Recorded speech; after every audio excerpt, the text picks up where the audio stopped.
না, এবারও হারাতে পারা গেল না দক্ষিণ আফ্রিকাকে। শুধু হার নয়, ভারত হেরেছে লজ্জার হার। রিটায়ার হতে চলা ডিন এলগার একাই ভারতকে শেষ করে দিল। সেঞ্চুরিয়ানে হারের পর ডাব্লিউটিসি পয়েন্ট টেবিলে ভারতের স্থান এখন কোথায়? টেস্টে আবার পূজারা আজাঙ্কে রাহানেকে ফেরানো উচিত, জানাবো এই ভিডিওতে। নমস্কার, আমি প্রীতিশ, আপনাদের স্বাগত জানাই ক্রিকেট স্ট্র্যাটেজিতে। দক্ষিণ আফ্রিকাদের দুর্গে তাদের হারানো যে কঠিন তা আরও একবার প্রমাণ হলো। সেঞ্চুরিয়ানে 3 দিনেই শেষ ভারত দক্ষিণ আফ্রিকার বক্সিং ডে টেস্ট। 32 রান ও ইনিংসে ভারতকে হারিয়েছে দক্ষিণ আফ্রিকা। সেঞ্চুরিয়ান টেস্টে টিম ইন্ডিয়ার দ্বিতীয় ইনিংসে বিরাট কোহলি ছাড়া আর কারো ব্যাট চলেনি। কি হলে কি হতো, এখন আলোচনা সেটাই। ঘরের মাঠে ওয়ানডে বিশ্বকাপ ফাইনালে হার। রোহিত শর্মা ইতিহাস গড়াতে চেয়েছিলেন।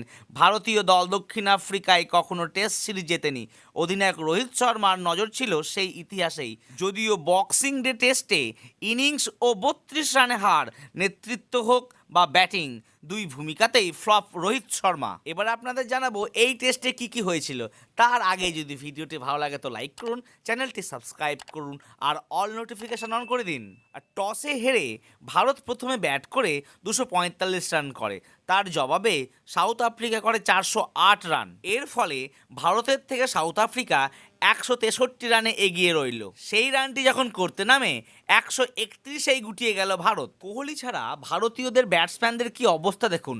জয়সওয়াল 5, রোহিত শর্মা 0, গিল 26, কোহলি 76, আইয়ার 6, কেএল রাহুল 4, অশ্বিন 0, ঠাকুর 2, বুমরা 0, সিরাজ 4, প্রসিদ্ধ কৃষ্ণা 0। তবে হ্যাঁ, যাদেরকে নিয়েই খেলতে আসুক না কেন ভারত, এই টেস্টে আজাঙ্কে রাহানে আর পূজারাকে যেন পুনরায় লাগবে বলে সোশ্যাল মিডিয়াতে ঝড় উঠেছে। বিশ্ব টেস্ট চ্যাম্পিয়নশিপের উদ্বোধনী সংস্করণে ফাইনালে উঠেছিল ভারত।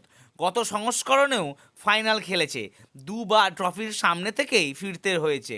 বিশ্ব টেস্ট চ্যাম্পিয়নশিপের নতুন পর্বে দারুণ শুরু করেছিল ভারত। পয়েন্ট টেবিলের শীর্ষস্থানে ছিল। তবে আফ্রিকায় সফরে হোঁচট খেল Bharat. South Africa 1, Pakistan 2, New Zealand 3, Bangladesh 4 আর 5-এ রয়েছে ভারত।